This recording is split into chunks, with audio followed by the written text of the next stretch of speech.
Oh, hello, this is Tak Chung from Walk with Tak. Welcome to my YouTube channel. If you enjoyed this video, please like, subscribe, and share. One of the primary goals of my YouTube channel is to show you the way of cooking that is simple but provide huge return. A pan-fried noodle is one of those dishes that is very easy and simple to make, but the flavor is tremendous. A pan-fried noodle is a specialty of Cantonese cuisine, and all the time I under the impression that pan-fried noodle must use a special kind of noodle, which is an egg noodles. Most of the time we only have pan-fried noodles when we order out at a restaurant. A part of the reason is because I normally do not have those egg noodles available to me in my pantry. Recently, I talked to a good friend of mine. I will call her Susan for the purpose of this video. Susan is a amazing Italian cook, and she suggested to me, she said, why don't you try angel hair noodle? That might work. I'm so grateful for her suggestion, and it indeed works very well. This is what I'm going to show you in this video. So let's go into the kitchen and see what we can do. For the first part of the video, I'm going to show you the traditional noodles that I use in this dish. It is an egg noodle that come from the southern part of China. The noodle must be cooked in advance, and it should be stored in the refrigerator overnight before using it. That will prevent it from sticking. Over the years, cooking this dish has always been challenging for me because I'm always concerned about the noodle sticking to the bottom of the wok. Here I add some oil to the wok. I want to add just enough oil because I don't want the noodle to become too oily. It is definitely a fine balance because if you don't have enough oil, the noodle will stick and burn to the bottom of the wok, as you can see right here. So I add a little bit more oil to prevent the noodle from burning. So far, this dish worked actually reasonably well. I have some noodle sticking, but not too badly. As the noodle cook a little bit more, you can see that the back has burned pretty nicely. In here, the browning of the noodle really make the noodle's texture so attractive, because now you have the contrast between the crispiness of the brown or burnt noodles versus the part of the noodle still remain to be soft. So for a long time, I was under the impression that this egg noodle is the only kind of noodles that is good for pan fry. So when Susan suggested to me to use angel hair noodles, I was eager to give it a try. So here I use my Cucina 14-inch stainless steel wok to cook 2 pounds of angel hair spaghetti noodles.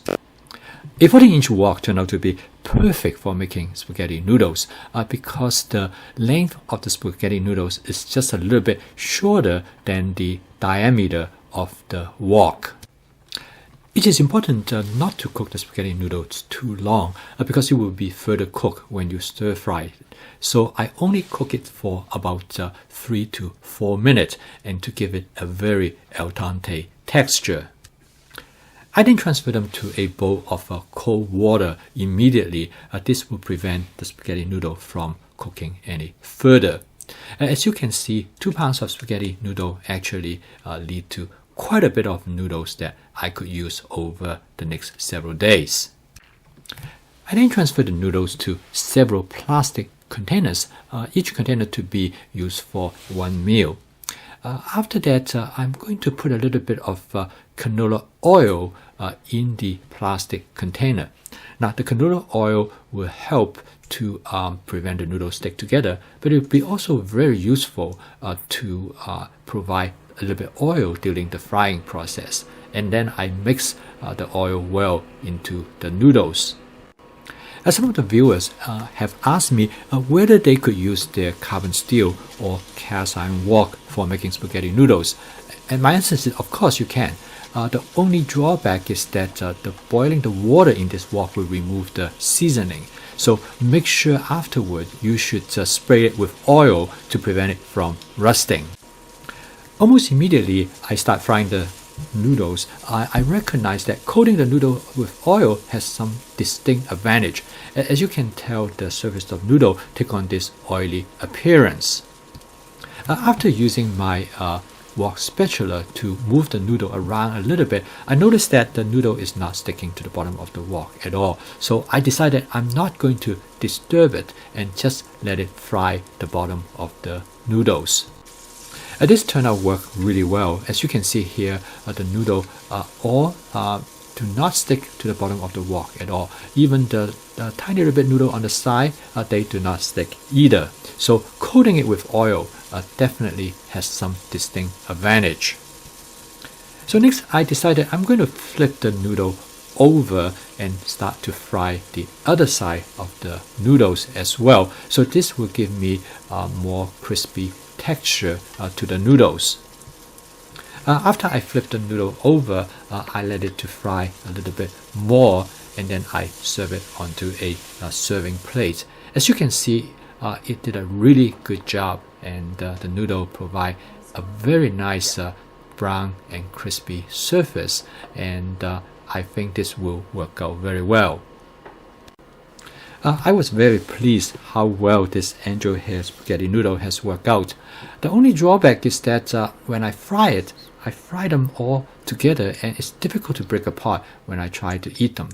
So I decided I'm going to try a slightly different approach by breaking up the noodle before I took it and serve it onto the plate. I used the same amount of noodles as I have used previously. As you can see, because the noodle has been coated with oil, it breaks up really easily. If it have not been coated with oil, they will stick together much tenaciously.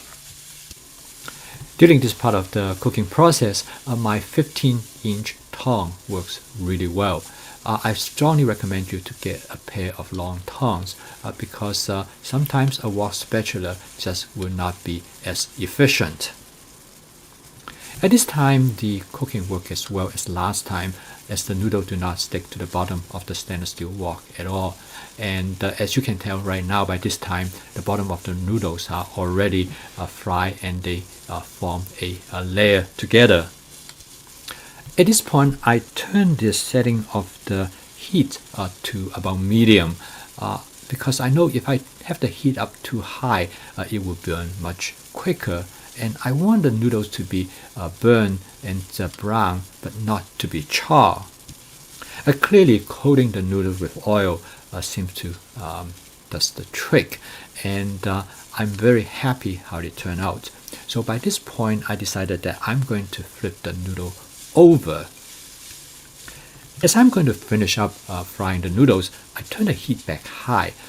Because I am now going to constantly break up the noodles. So because I'm moving the noodles on a regular basis, I'm not worried about it being burned at a particular spot. In this case, I would like the noodles to be charred or brown more evenly over the entire surface of the noodle that are in the wok. So this way, I think it will provide a better culinary experience. I use the tong to basically tear the noodle apart and to spread them as much as possible. As I have mentioned earlier, my wife loved this noodle. She liked it in a particular way that the noodle are not too burnt, but it is provide that crispiness through the entire content of the noodles. Finally, it is done. I think this is the texture that my wife would enjoy, so I serve some of it onto a serving plate. As you can tell, this batch is very different from the last batch. It's more loosely associated with each other. And then I use some leftover stir fry, which I made the previous night, to use to cover over the noodles. This is truly a great dish because when the sauce of the stir fry covers the noodle, it provides a wonderful texture and with the flavor infiltrated into the noodles. Like I said earlier, I am very grateful for Susan's suggestion in using angel hair noodles because it worked out really well. My wife is an expert consumer of pan-fried noodles, and she told me that this is actually better than the version that we usually get in the restaurant. I'm so glad that I talked to Susan about this, and this is the reason that I want to make this channel to be a dialogue between people who cooks. Sometimes I think that we just don't talk about cooking too much among ourselves. I will be the first one to admit, quite often I depend too much on cookbooks or on cooking shows and see what they do. And then I realized that it's the little things that we learn from each other by discussing cooking among us. So hopefully I can create a sense of community. And what I'm trying to show you in my channel is nothing fancy. It's just basic cooking that is simple and easy to do at home. Sometimes it is little tricks like using angel hair noodles as a pan-fried noodle that actually save the day. Thank you for watching. If you enjoyed this video, please like, subscribe, and share. I'll see you next time.